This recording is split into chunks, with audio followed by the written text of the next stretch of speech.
वाशिम जिल्ह्यामध्ये गेल्या 2 दिवसांपासून मुसळधार पाऊस सुरू आहे। रिसोड तालुक्यामधील पिंपरी सरद गावाजवळ उतावळी नदीला पूर आलाय, त्यामुळे शेती पूर्णपणे खरडून गेली आहे। शेकडो हेक्टरवरील उभ्या पिकांचं देखील मोठं नुकसान झालंय।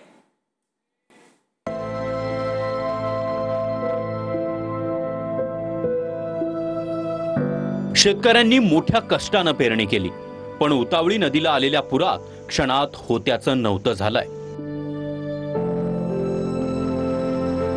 मी सध्या पिंपरी सरद या परिसरात आहे। या ठिकाणी उतावळी नदीला मोठ्या प्रमाणात रात्रभरपासून पाऊस होता आणि त्याचं पुराचं पाणी पूर्ण शेतामध्ये आलेलं आहे। सध्याची जर परिस्थिती पाहिली तर शेकडो हेक्टरच्या जवळपास शेती ही पूर्ण या नदीचं पाणी पूर मोठ्या प्रमाणात शेतामध्ये घुसलेलं आहे, त्यामुळे शेती पिकाचं मोठ्या प्रमाणात नुकसान झालंय।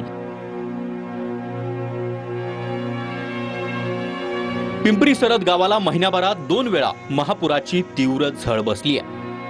यात शेकडो हेक्टरवरील उभ्या पिकाचं नुकसान झालंय।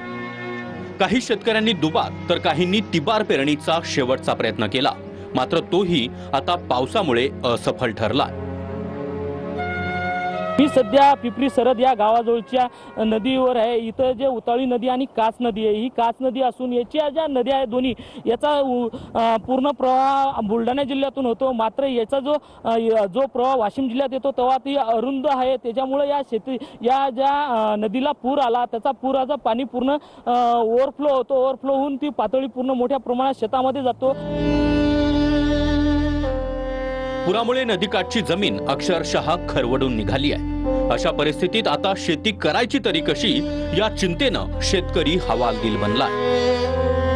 पेरणी करण्याचेही शेत जे काय आहे ते राहिलेले नाही आहेत, अक्षरशः जमिनी खरडून गेलेल्या आहेत, शेतात पाणीच पाणी झालेलं आहे।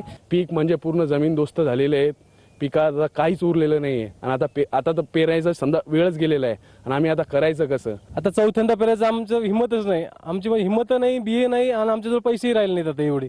त्याच्यामुळे एक विनंती आहे की शासनाला जेवढ्या लवकरात लवकर होईल भरीव मदत द्यावी।